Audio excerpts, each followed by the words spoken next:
इस प्रसाद में अब कोई नहीं रहेगा। यह आज से बंदी गृह हो गया है। यदि किसी ने तुम्हारे पास छुप कर आने की चेष्टा की तो उसके प्राण कदापि नहीं बचेंगे।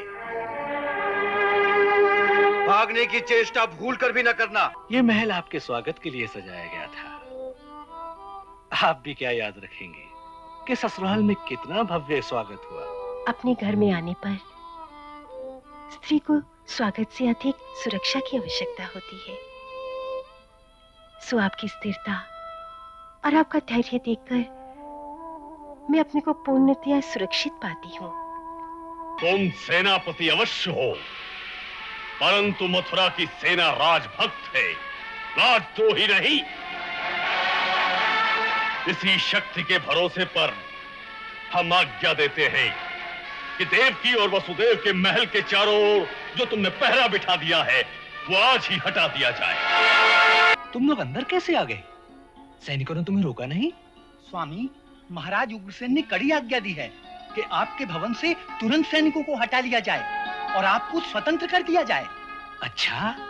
और स्वामी, सुना है कि महाराज ने युवराज पर बहुत क्रोध किया है। हम कुछ ही दिनों में शिकार खेलने के बहाने मथुरा से कुछ दिनों के लिए बाहर चले जाएंगे और गुप्त रीति से बाणासुर और भौमासुर से मिलकर कोई योजना बनाएंगे।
इस प्रसाद में अब कोई नहीं रहेगा।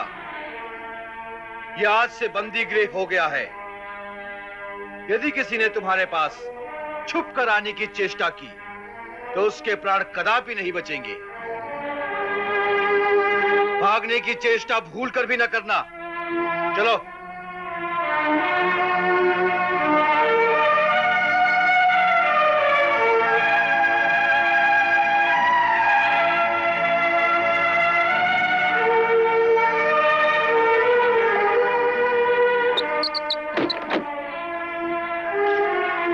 युवराज कंस की आज्ञा के बिना किसी को भी अंदर न जाने दिया जाए। जो आज्ञा।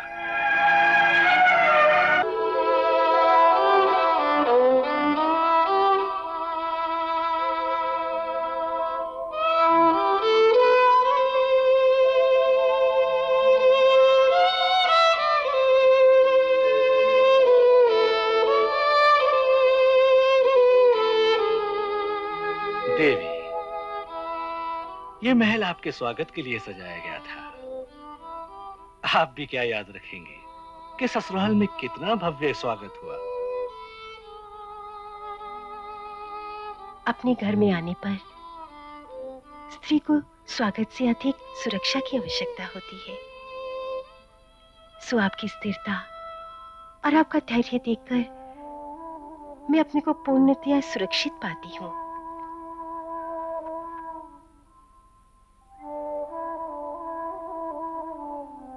आपके साहस, धैर्य और बुद्धि ने आज मेरे प्राणों की रक्षा की है। मेरा शेष जीवन तो आपका ऋणी हो गया।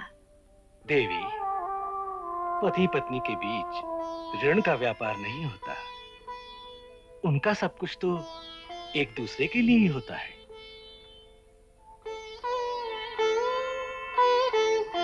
आप सचमुच महान हैं। ये झूठ है।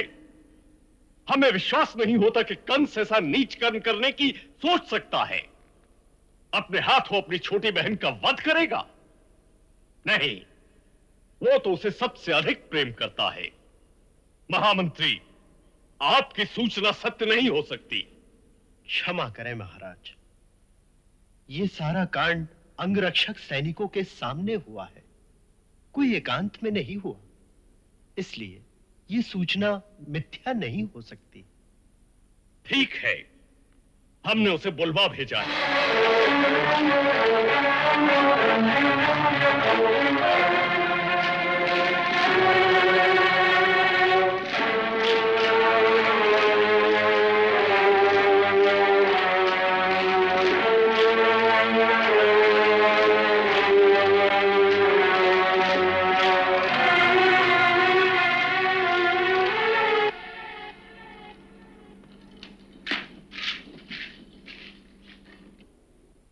आपने मुझे बुलाया महाराज? हाँ, क्या यह सत्य है कि तुम देवकी का वध करने जा रहे थे? जी हाँ, यह सत्य है। तुम्हें लज्जा नहीं आती इस बात को स्वीकार करते हुए? ऐसा महापाप कोई सोच भी नहीं सकता। एक स्त्री, फिर बहन, उस पर तलवार उठाते हुए तुम्हारे हाथ नहीं कांपे? धर्म का कोई विचार नहीं आया तुम्हें? सबसे बड़ा धर्म है अपने प्राणों की रक्षा करना।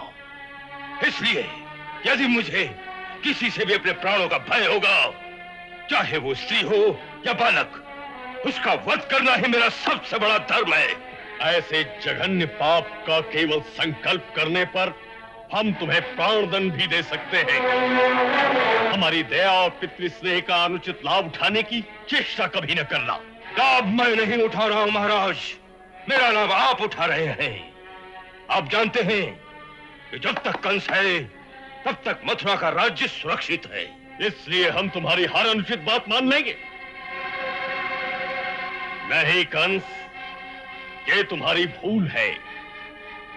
हम राज्य को सुरक्षित रखना चाहते हैं, परंतु धर्म के राज्य को, पाप के राज्य को नहीं।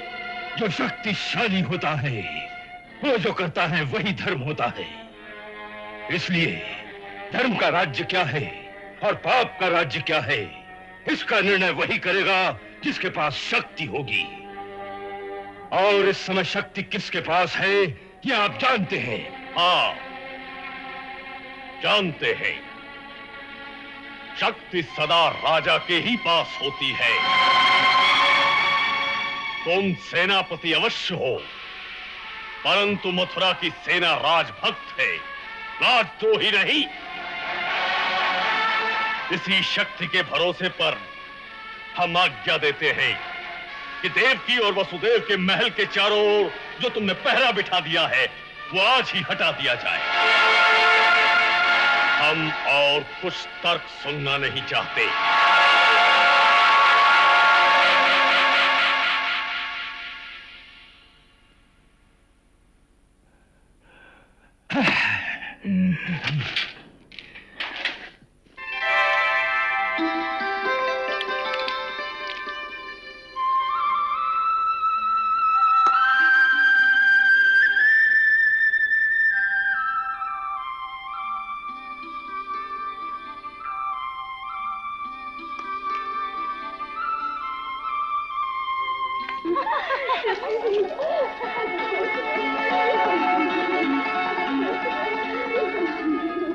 श्वेतपाल, जी स्वामी। तुम लोग अंदर कैसे आ गए? सैनिकों ने तुम्हें रोका नहीं? स्वामी, महाराज उग्रसेन ने कड़ी आज्ञा दी है कि आपके भवन से तुरंत सैनिकों को हटा लिया जाए और आपको स्वतंत्र कर दिया जाए। अच्छा, और स्वामी, सुना है कि महाराज ने युवराज पर बहुत क्रोध किया है।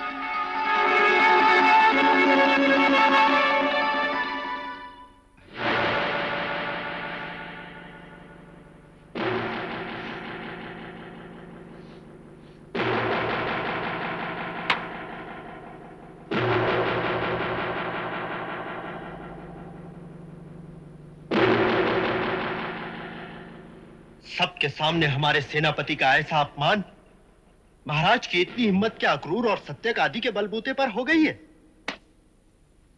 इन सब विष्णुवंशियों को बंदी बना लेना चाहिए। नहीं, ऐसा करना बहुत बड़ी भूल होगी। पहली बात तो ये याद रखनी चाहिए कि महाराज ने जो कहा था कि मथुरा की सेना राजभक्त है और वो सत्य है। युवराज के निजी अंगरक्षकों के दस्ते के अलावा बाकी सेना महाराज के विरुद्ध कभी हमारा साथ नहीं देगी। तो फिर क्या हम सब चुपचाप अपमान सहते रहेंगे? हाँ हाँ युवराज, इस समय यही उचित है कि हम चुप रहें। इस बीच युवराज को कोई ऐसी युक्ति करनी चाहिए कि किसी दूसरे राज्य की सेना को किसी भी प्रकार से मथुरा ले आए। किसकी सेना? आपके दो मित्र हैं, महाराज बाणासुर और महाराज भौमासुर। वो किस समय काम में आएंगे? उनके राज्य की सीमा हमारे राज्य की सीमा से मिलती है। अब ये समय है उनसे सहायता मांगने का। चाणूर, तुम ठीक कह रहे हो। तुम्हारी बात विचारणीय है। हम कुछ ही दिनों में शिकार खेलने के बहाने मथुरा से कुछ दिनों के लिए बाहर चले जाएंगे और गुप्त रीति से बाणासुर और भौमासुर से मिलकर कोई योजना बनाएंगे।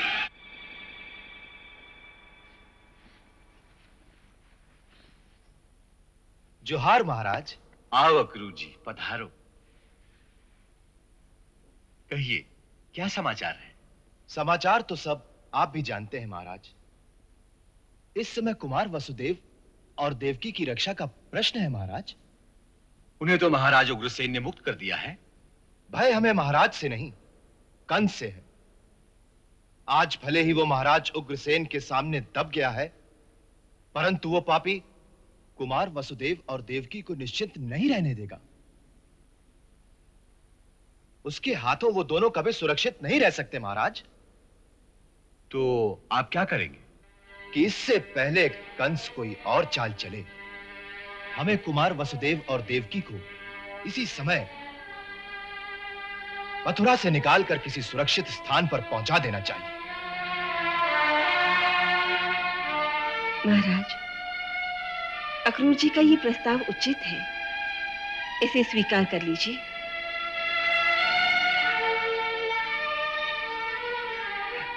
अच्छी बात है। तुम जाकर वसुदेव से कहो। परंतु वो आपकी आज्ञा के बिना नहीं मानेंगे। उसे कहो कि यह प्रस्ताव हमें भी स्वीकार है। जोहार महाराज।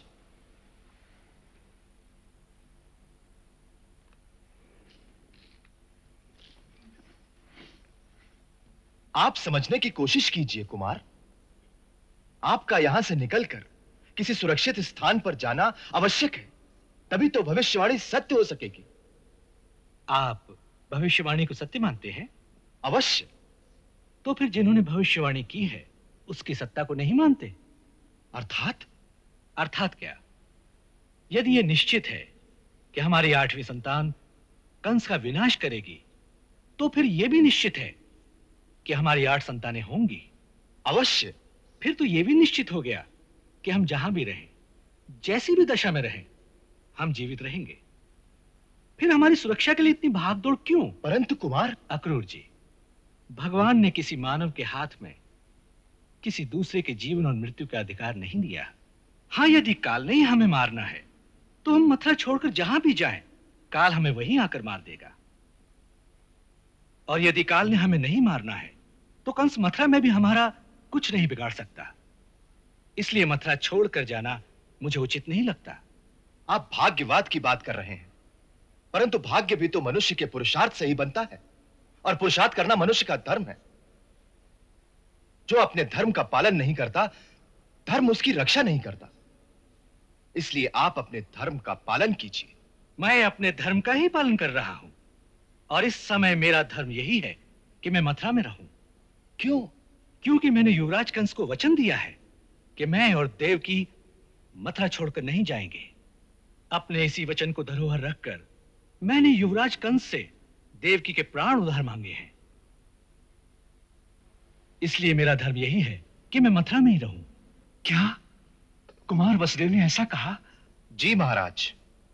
वाह वाह कुमार वाह, तुम धन्य हो पुत्र, और ऐसे सत्यवादी पुत्र को पाकर हम भी धन्य हो गए। वो कोई पिछले जन्म का ऋषि है, ऐसा सत्यवादी, सत्य का ऐसा साधक, सत्य का ऐसा पुजारी। तभी तो भगवान उसके घर में जन्म ले रहे हैं।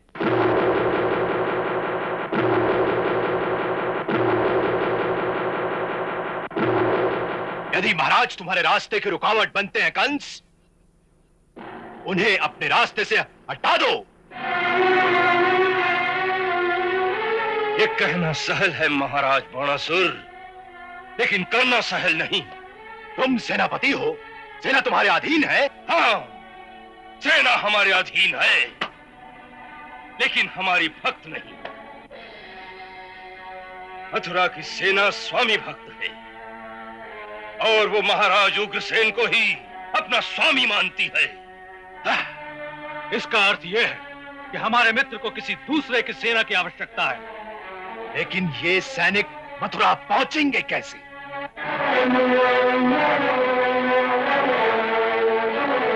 इसके लिए एक तरीका यह है कि हमारे सैनिक वेश बदलकर छोटी छोटी टुकड़ियों में मथुरा पहुंच जाएं और तुम्हारे उस महल के तहखाने में इकट्ठे हो जाएं।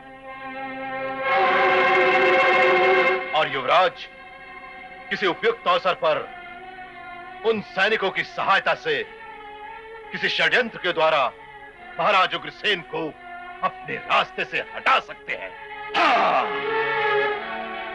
और एक बार महाराज उग्रसेन मेरे रास्ते से हट गए, फिर किसी को भी मेरे सामने सर उठाने का साहस नहीं होगा।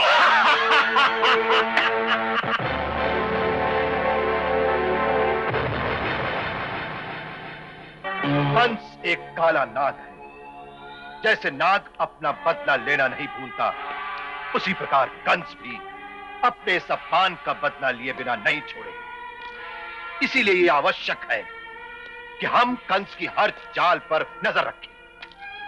मेरे गुप्तचरों ने सूचना दी है कि इस समय कंस महाराज बाणासुर की राजधानी में है, जहां उसके कुछ मित्र राजा इकट्ठा होकर मंत्रणा कर रहे हैं। क्या इसका अर्थ यह है कि सब मिलकर मथुरा पे चढ़ाई कर देंगे? नहीं, इतनी जल्दी नहीं, क्योंकि वो हमारी सेना की शक्ति को अच्छी तरह से जानते हैं। वो ऐसी मूर्खता कभी नहीं करेंगे। फिर मुझे डर है कि खुल्लम खुल्ला युद्ध करने की जगह वो लोग कोई षड्यंत्र रचेंगे।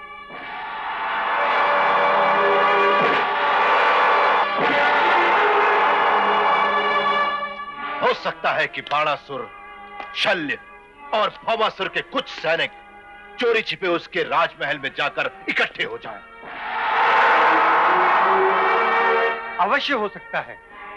इसलिए सबसे पहला काम यह करो कि मथुरा में प्रवेश करने के सभी द्वारों पर तुम लोग वेश बदलकर बैठ जाओ, और जो कोई भी बाहर से आए उस पर कड़ी नजर रखो कि वो क्या करता है, कहां जाता है, देखते रहो। और याद रखो, यदि इसमें चूक गए तो अवसर पाकर वो काला नाग अवश्य महाराज उग्रसेन को डस लेगा।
युवराज की जय हो।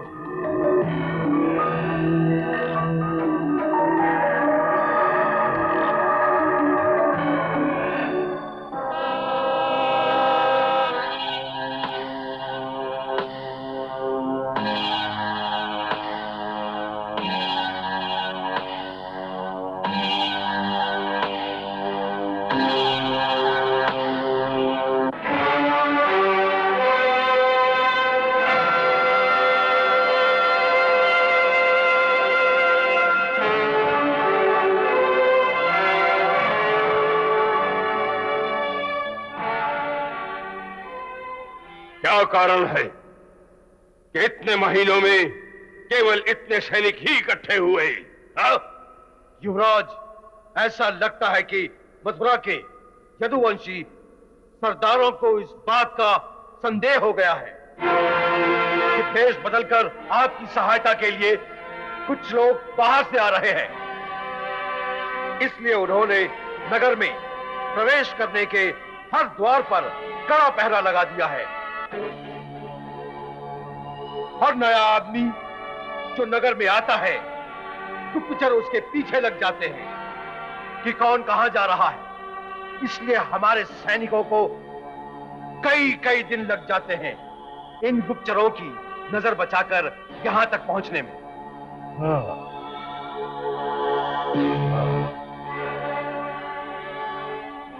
और कितना समय लगेगा? और कितना समय लगेगा? हाँ? ऐसी परिस्थिति में 2-3 महीने तो लग ही जाएंगे। आपके ससुर महाराज जरासंध को इस बात की सूचना दी गई। क्या आपके पास उनका कोई उत्तर आया है? हाँ, कल ही उनका एक गुप्तचर भगत से यहां पहुंचा। उसने बताया है महाराज जरासंध ने अपनी सेना की एक विशेष टुकड़ी मथुरा की ओर भेज दी है। उसे पहुंचने में 1 महीना लगेगा। परंतु वो सीधे मथुरा में नहीं आएंगे। मथुरा से थोड़ी दूर जंगलों में छिपकर रहेंगे और अवसर आने पर हमारा संकेत मिलते ही वो अचानक नगर में पहुंच जाएंगे। तो हमें उनकी प्रतीक्षा करनी चाहिए। अवश्य, उतनी देर में हमारे भी सैनिक एकत्रित हो जाएंगे। सबको एकत्रित हो जाने दो ताकि हम अपना कदम उसी वक्त बढ़ाएं जब सफलता निश्चित हो।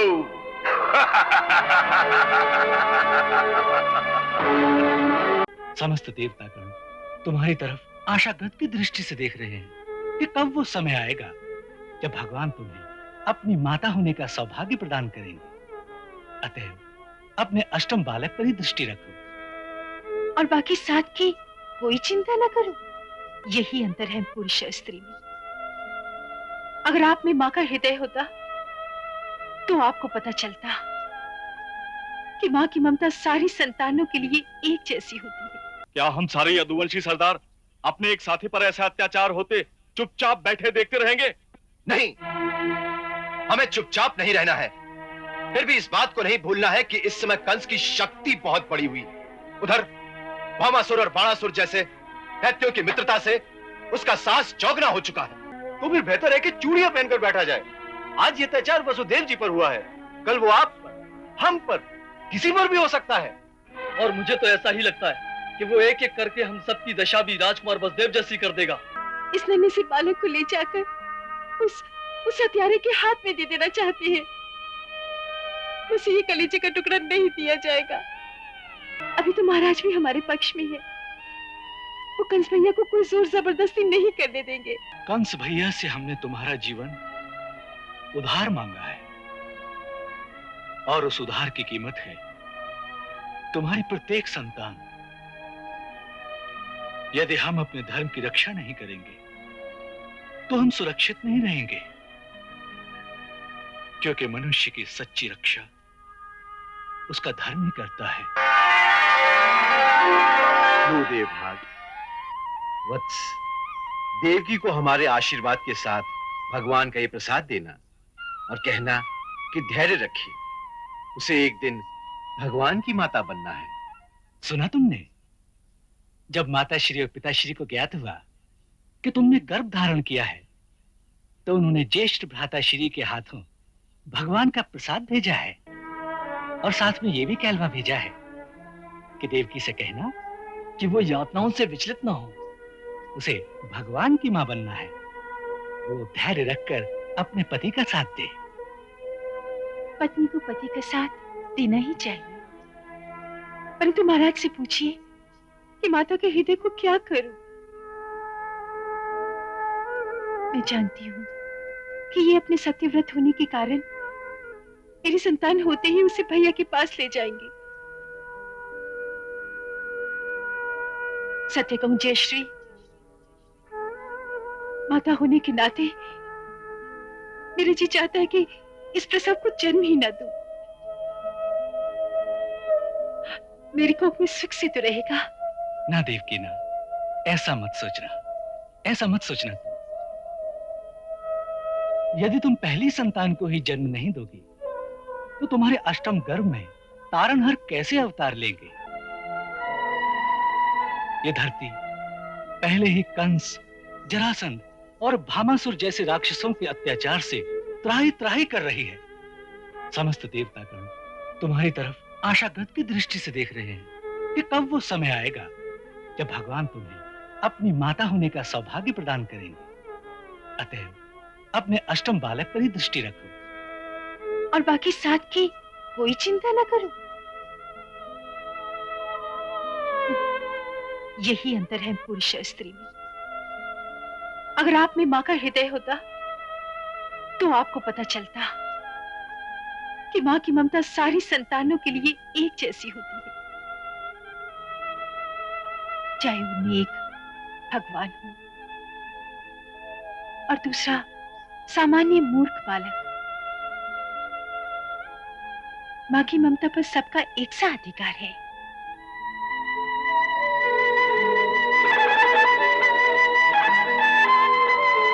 सुना है कि वसुदेव जी की पहली संतान का जन्म होने वाला है और युवराज कंस का कहना है कि वो उनकी किसी भी संतान को जीवित नहीं छोड़ेगा। क्या हम सारे यदुवंशी सरदार अपने एक साथी पर ऐसा अत्याचार होते चुपचाप बैठे देखते रहेंगे? नहीं, हमें चुपचाप नहीं रहना है। फिर भी इस बात को नहीं भूलना है कि इस समय कंस की शक्ति बहुत बढ़ी हुई। उधर भामासुर और बाणासुर जैसे दैत्यों की मित्रता से उसका साहस चौगना हो चुका है। उसका खुले बंदी प्रतिवाद करना संभव नहीं। तो फिर बेहतर है कि चूड़ियां पहनकर बैठा जाए। आज ये अत्याचार वसुदेव जी पर हुआ है, कल वो आप पर, हम पर, किसी पर भी हो सकता है। और मुझे तो ऐसा ही लगता है कि वो एक एक करके हम सबकी दशा भी राजकुमार वसुदेव जैसी कर देगा।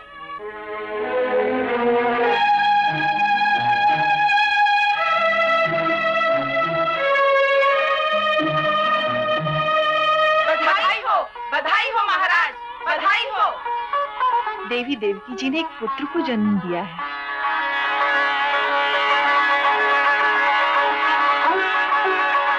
देवी कैसी है?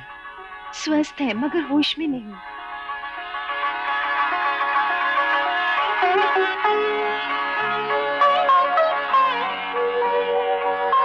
मैं महाराज शूरसेन का पुत्र वसुदेव प्रतिज्ञा करता हूँ, देवकी की प्रत्येक संतान को जन्म लेते ही मैं स्वयं अपने हाथों से लाकर आपको सौंप दूंगा।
आपका कलीजा पत्थर कहाँ है?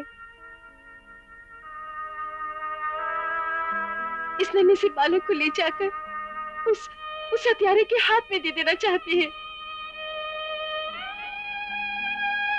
परंतु मैं मां हूं, मुझे ये कलीजे का टुकड़ा नहीं दिया जाएगा। अभी तो महाराज भी हमारे पक्ष में है। वो कंस भैया को कोई जोर जबरदस्ती नहीं करने देंगे। आप मेरे बालक को ना ले जाइए, ना ले जाइए मेरे बालक को।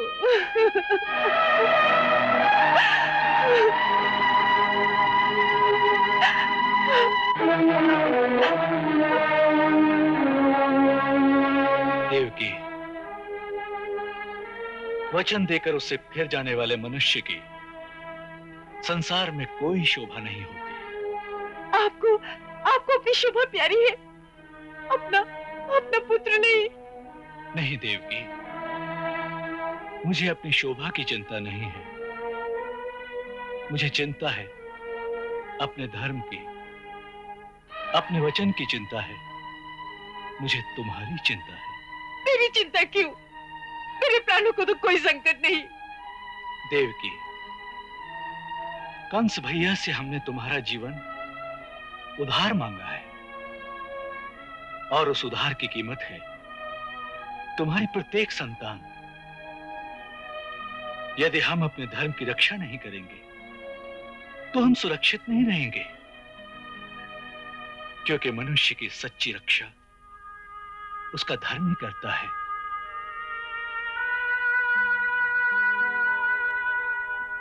आप पुरुष हैं, स्त्री का हृदय नहीं समझ सकते। नहीं देवकी, यदि तुम ये समझती हो कि अपने पुत्र को अपने ही हाथों मृत्यु के मुंह में धकेलते हुए मुझे कोई पीड़ा नहीं हो रही, तो ये तुम्हारी भूल है। परंतु धर्म का मूल जीवन और मृत्यु से कहीं अधिक होता है, ये तुम्हें नहीं भूलना चाहिए।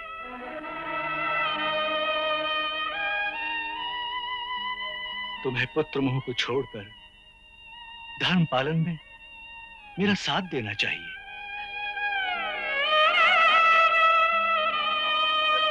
नहीं, नहीं, नहीं।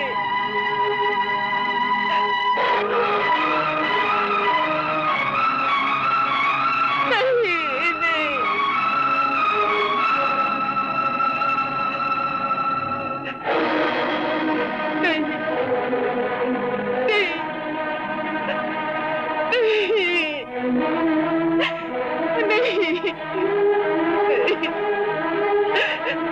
नहीं।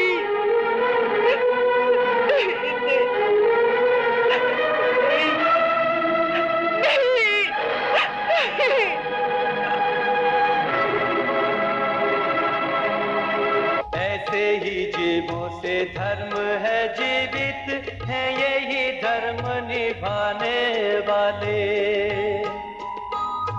अपने वचन की सीमाओं को तोड़ कहीं नहीं जाने वाले, धीरज धारी सत्यव्रत ये प्रण पर प्राण लुटाने वाले, ऐसे ही पुण्यात्माओं के घर नारायण है आने वाले, ऐसे ही पुण्यात्माओं के घर नारायण है आने वाले।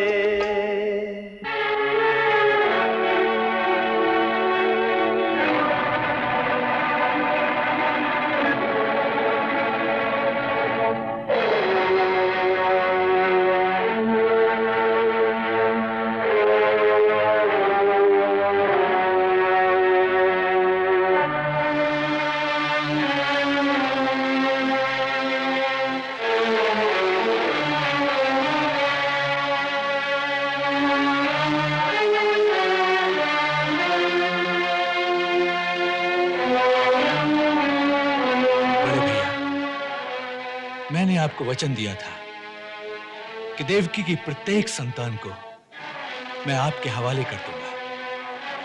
सो ये देवकी का प्रथम पुत्र है।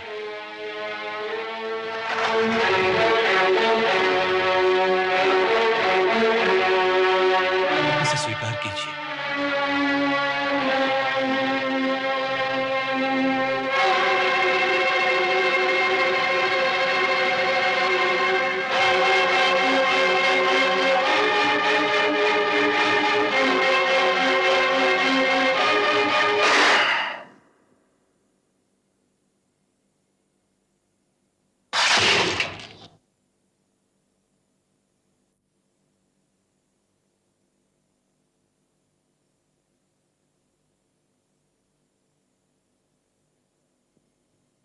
इसका नामकरण किया? जी। क्या नाम रखा है इसका? कीर्तिमान। कीर्तिमान?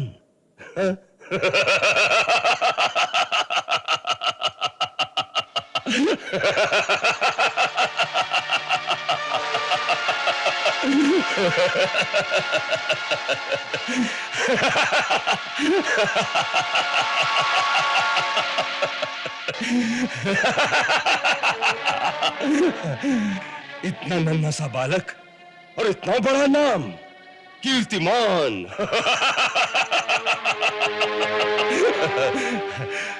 वसुदेव, हम तुम्हारे प्रतिज्ञा पालन से प्रसन्न हैं। तुम सचमुच सत्यव्रत हो।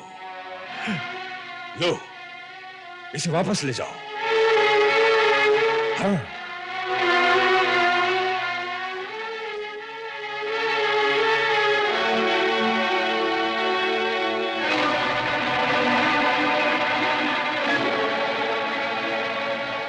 हमें इस बालक से कोई भय नहीं।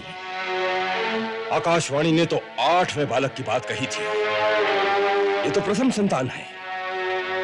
हम इस निरीह बालक की हत्या नहीं करेंगे। ले जाओ इसे, ले जाओ। परंतु याद रखना,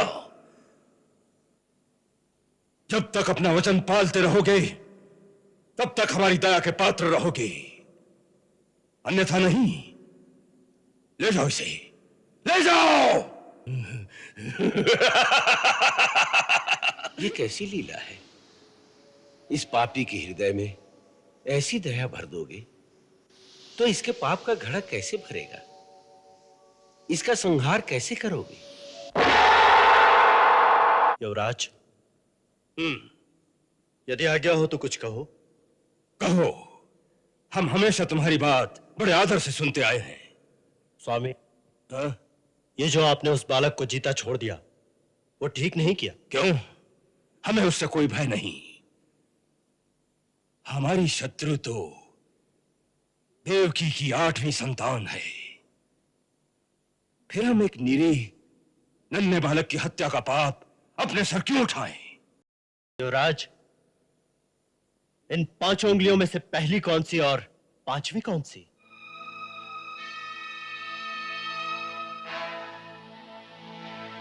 यह इस बात पर निर्भर करता है कि आप गिनती इस ओर से आरंभ करते हैं।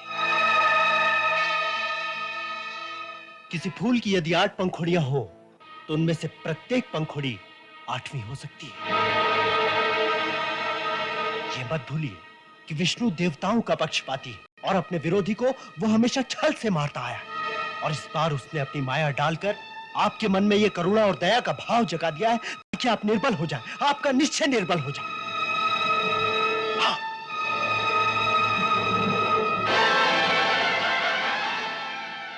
आपके उस हितैषी ने उस आकाशवाणी के द्वारा आपको जो चेतावनी दी थी उसे वृथा मत कीजिए। ये पहली और 8वीं के माया जाल से निकलकर देवकी की प्रत्येक संतान का नाश कर दीजिए, फिर न रहेगी पहली न 8वीं। अन्यथा आप चले जाएंगे।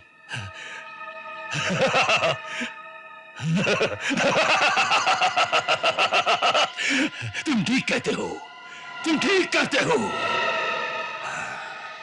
हम किसी से भी अपना छल होने नहीं देंगे। अब देवकी की कोई संतान जीवित नहीं रहेगी। देवकी जी, कुमार जी को लेकर आ गए हैं। सच? कहाँ है?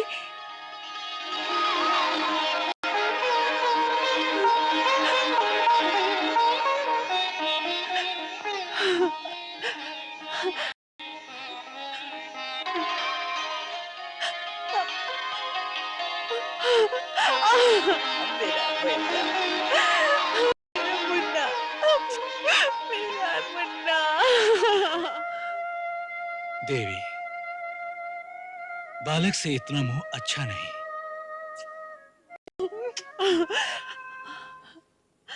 युवराज कंस के वचन का कोई भरोसा नहीं।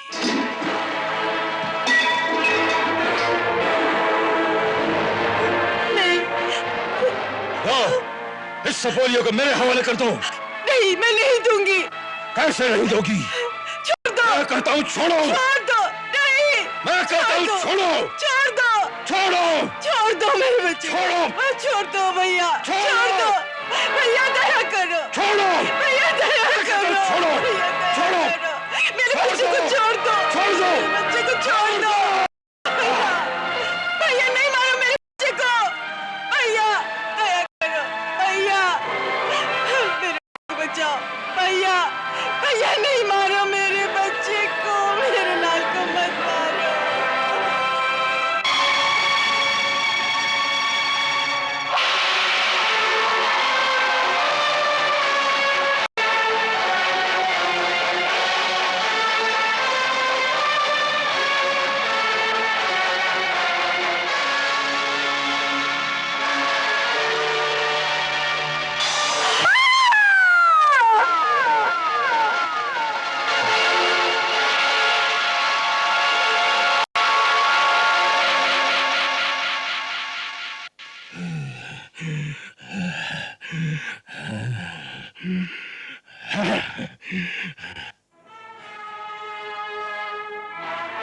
ले जाओ इन्हें और यमुना किनारे वाले कारागार में डाल दो। सारे नगर में मगध की सेना तैनात कर दो, जिससे कोई नागरिक उथल पुथल न कर सके। अक्रूर आदि सबके महलों को घेर लिया जाए, ताकि कोई एक दूसरे से मिलकर षड्यंत्र न रचा सके। हाँ।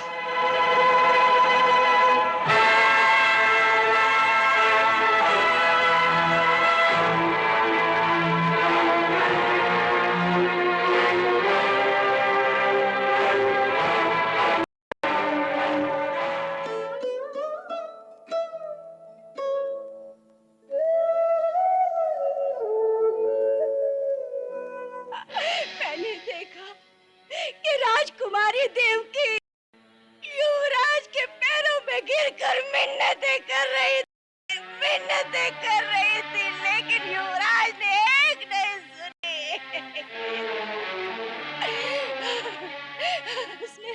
उसने नन्हे से बालक को पैरों से पकड़कर उसके नन्हे से सर को एक बड़े से संदूक पर दे पटका मारा।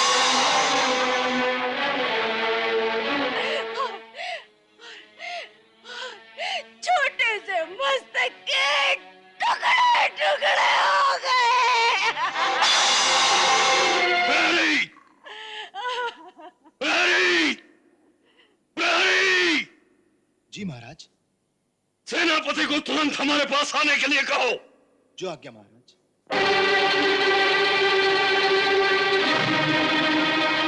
सैनिक भेजने का कष्ट न करें महाराज।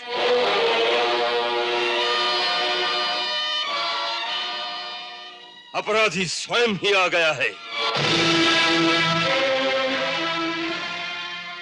कहिए, क्या आज्ञा है? आज्ञा कल तुम्हें भरे दरबार में सुनाई जाएगी। आज तुम्हें एक बंदी की भांति बंदी गृह में रखा जाएगा। ऐसा कौन सा बड़ा अपराध किया मैंने कि महाराज इतने क्रोधित हो गए? तुमने अपराध नहीं किया है, तुमने पाप किया है, एक जघन्य पाप, महापाप। एक निर्दोष नवजात बालक की हत्या करके पूछते हो कि क्या अपराध किया है मैंने? एक निरीह बालक के रक्त से हाथ रंगते हुए तुम्हारा हृदय नहीं कांपा? महाराज, जब एक वीर योद्धा चलता है तो उसके पैरों तले सैकड़ों कीड़े मकोड़े मर जाते हैं। फिर किस किस की मृत्यु के लिए उसका हृदय कांपेगा? वो कोई कीड़ा मकोड़ा नहीं था, एक मानव की संतान था, एक मानव था। और क्या हुआ? इस धरती पर प्रतिदिन हजारों मानव मरते हैं। एक और मर गया तो मानव समाज में कोई बहुत बड़ी क्षति नहीं हो जाएगी। मानव के मरने से नहीं, मानव को मार डालने से मानव समाज की क्षति होती है, देश की क्षति होती है, धर्म की क्षति होती है। और जिस देश में धर्म की क्षति हो जाए, उस देश का सब कुछ क्षय हो जाता है, वो नष्ट हो जाता है। इसीलिए राजा के हाथ में राजदंड होता है कि वो ऐसे जघन्य पाप करने वालों को उचित दंड देकर देश और धर्म की रक्षा कर सके। ओहो, एक बालक के मरने से देश और धर्म दोनों ही संकट में पड़ जाएंगे, ये मैं नहीं जानता था महाराज। नहीं जानते थे तो आप जान जाओगे। अरे इस साम्राज्य के प्रधान सेनापति होने के नाते तुम्हारा कर्तव्य था न्याय, धर्म और प्रजा की रक्षा करना, परंतु तुमने अपने इस कुकर्म से अपने देश, अपने धर्म, यहां तक कि मानव जाति को कलंकित कर दिया। अरे तुम मानव नहीं, पशु हो, पशु। और जब तक हम यहाँ के राजा हैं, तुम जैसे पशुओं से अपने देश, अपने धर्म की रक्षा करते रहेंगे।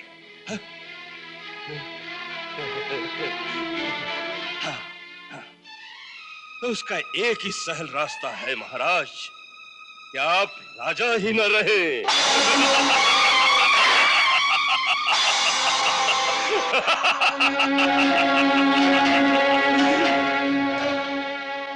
बहुत देर राज कर लिया आपने, बहुत देर।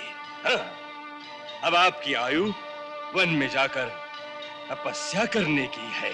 हाँ, इन झमेलों में पड़ने की नहीं। अपने हाथों से यह राजमुकुट मेरे सर पर पहना दीजिए, पहना दीजिए। हाँ, देश का कल्याण हो जाएगा। हाँ।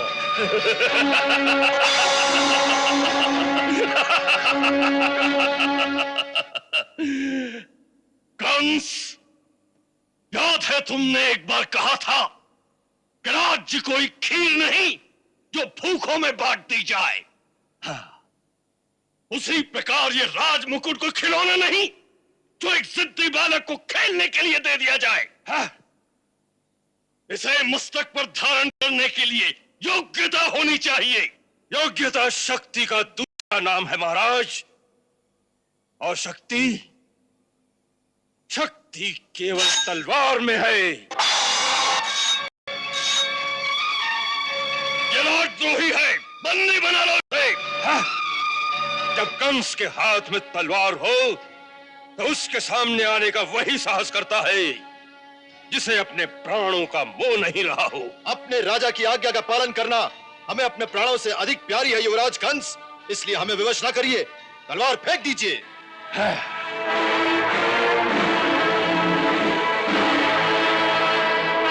फिर एक बार सोच लो। सैनिक का काम सोचने का नहीं, आज्ञा पालन का होता है।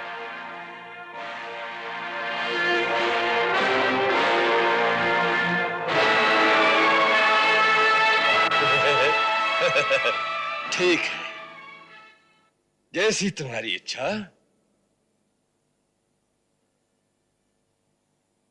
बंदी बना लो इसे।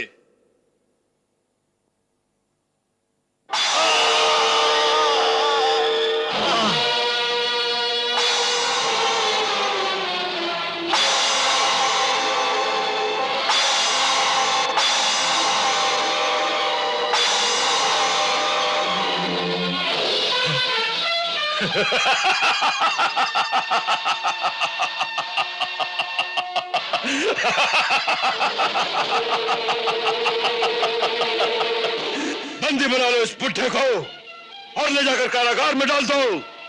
मेरे जीते जी ये संभव नहीं। तू जिंदा रहेगा तब ना।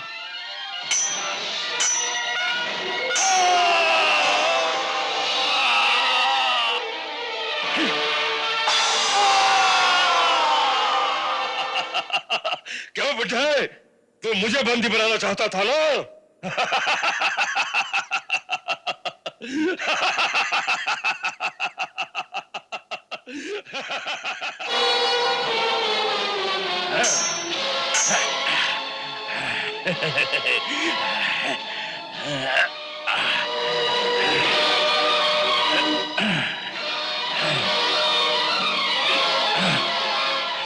शक्ति दिखाता है बुड्ढे, ये ले।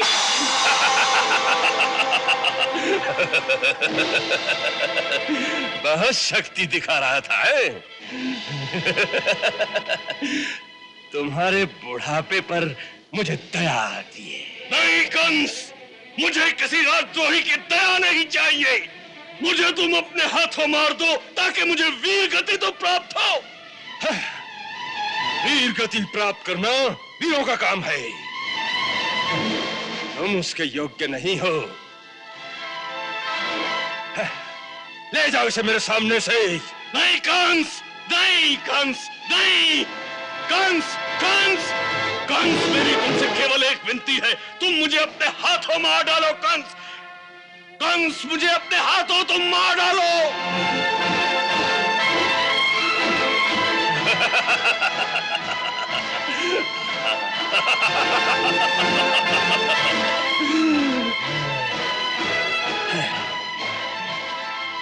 इसे महल की भीतर वाली काल कोठरी में डाल दो। राजमहल से कोई सेवक बाहर न जाए, जिससे ये समाचार नगर तक न पहुंच सके। चारों ओर अपने सैनिक फैला दो, समझाई? हाँ।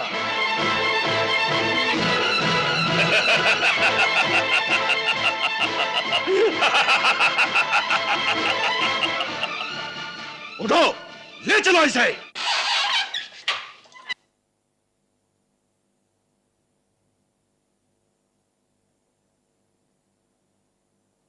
चल बुड्ढे।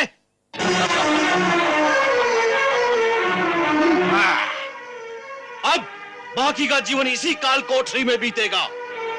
यही तुम्हारा राजमहल है। इन दीवारों के पत्थर अब तुम्हारे सेवक हैं। चाहे सर फोड़ना, चाहे किसी को दंड की आज्ञा देते रहना। महाराज कितने दयालु हैं कि तुम्हें जीवित ही छोड़ दिया और घूमने फिरने के लिए इतना बड़ा तहखाना भी दे दिया।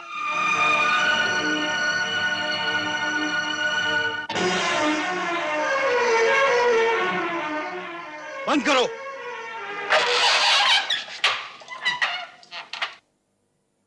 अब दोनों समय का भोजन तुम्हें इसी खिड़की से मिलता रहेगा।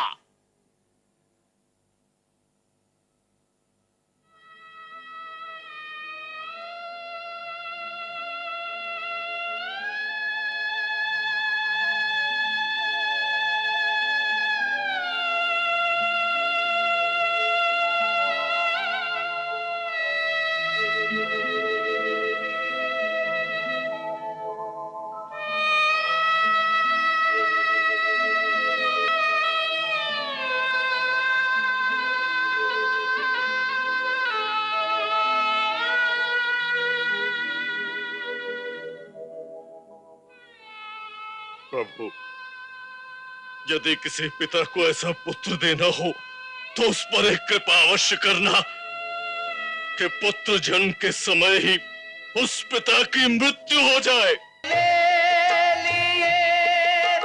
पहले शिशु के प्राण लेने को है जन्म यहाँ, अब दूजी संतान होरी से अनजान।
कोई संतान जीवित नहीं रहेगी।